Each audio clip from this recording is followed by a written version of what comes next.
So you're finding that you can make the minimum payments, but you're not actually getting anywhere with the debt. And let me guess, you're actually getting things in the mail about some super low interest rate loans, but then you call them and they're like pitching you this like debt program.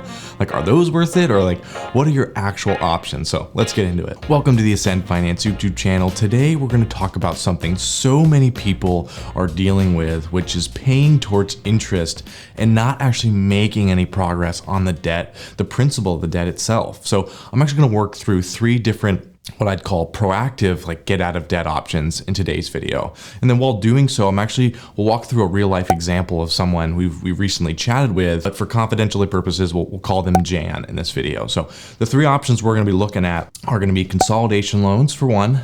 The second one's going to be debt management. And then third, we're going to be talking about a HELOC, home equity line of credit. So you'll notice that none of those options that we're talking about today will actually require you to fall behind on the debt. And as I mentioned earlier, we're actually going to approach this from how to attack the debt proactively. That said, though, if you're finding that you will need to actually fall behind on the debt soon and that these options don't actually solve your current challenge, then I'd recommend either giving us a call at 833-272-3631 so we can talk through your options, or if you'd prefer, you can actually just take our free debt calculator that will estimate the impact to credit score for certain things, monthly payment amounts, and then the cost of different options if you're actually falling behind. And then finally, just keep in mind, this video was made for informational purposes only and should not be construed as any kind of financial or legal advice. All right, so let's get into the nuts and bolts of this and let's talk through Jan's situation. So for some context, Jan noted that they have around $45,000 in unsecured debt. They're still current on their accounts and they haven't missed any payments. $27,000 of their debt is actually personal loans and the remaining $18,000 is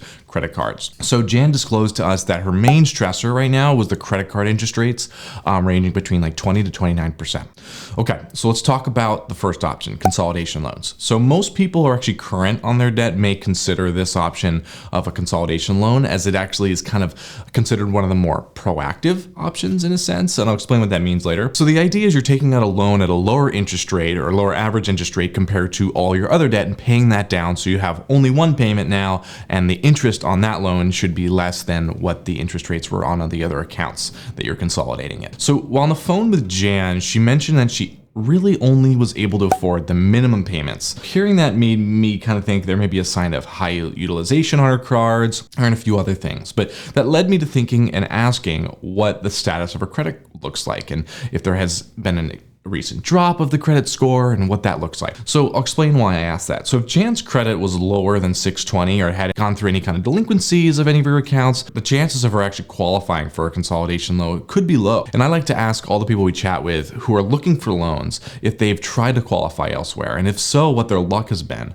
Because if they're having a hard time qualifying elsewhere, there's a chance consolidation loans just may be challenging. And so if your credit's in a good standing or in a great spot, you would actually like to see if you'd like to qualify for a loan, then you feel free to check out some of the consolidation loan options we have in the description. They should just be soft pulls to check the rate so that you can kind of see whether they would actually solve your problem before even having to do any kind of like hard inquiry. So in Jan's case scenario, after sending her the loan options, I actually wanted to follow up with her and see whether she actually got approved. And then if she did, check out what the interest and the amount she was approved for. Because if the APR is higher than what she was paying right now, then it may not be the most cost-effective option. And then since Jan mentioned the interest rates were her main stressor on paying her debt off, I want to make sure the relief option she chooses is properly serving her main stressor.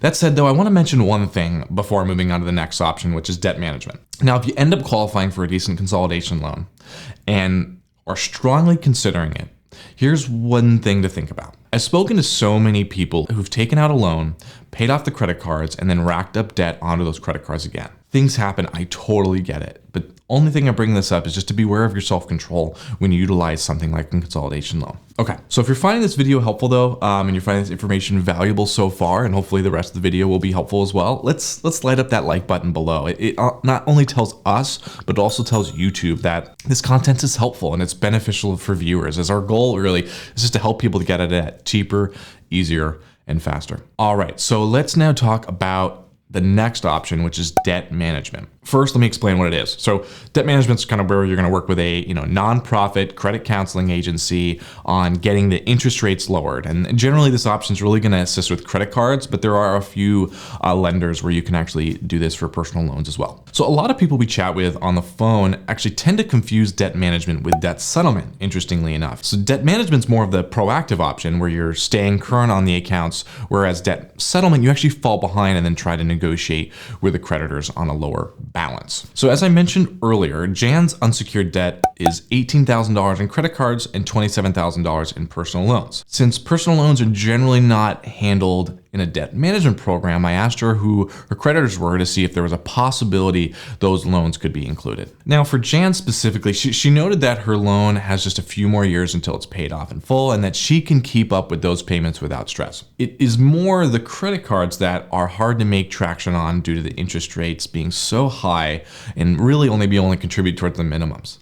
And so with that being said, putting her credit cards into a debt management program may be helpful. That said, it just depends on what the creditors tend to reduce the interest rates to and whether all those of her creditor mix works with the debt management company. So if you have questions on that, feel free to give us a call at that same 833-272-3631 number.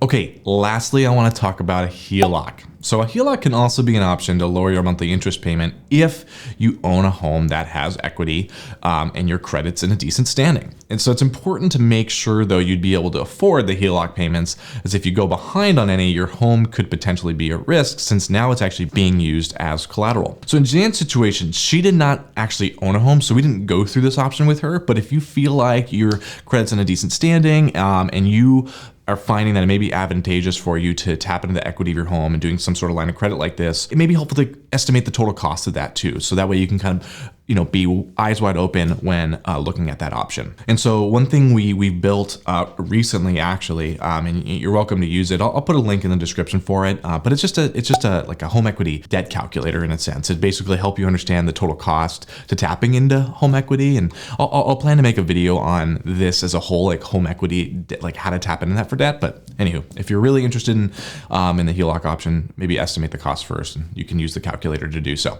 All right, so let's come back and bring this all together. So as I mentioned earlier, if Jan is finding that she will have to fall behind shortly and not really be able to make the payments, then she could look at other options. And if you feel like that's you and you feel like you're falling behind, then feel free to take our debt calculator. It's free. It'll help you estimate the credit score impact of different options, the monthly payment amounts, and the total cost of all these different options if you're falling behind. And so one thing I know for sure is that everyone's situation is very unique. So understanding the different factors is very important when we chat with folks over their options. So if you're facing some debt that needs a little bit of a help or you're not sure what to do, we're happy to chat with you, and feel free to give us a call at 833-272-3631. Thank you so much for watching. Have a great day.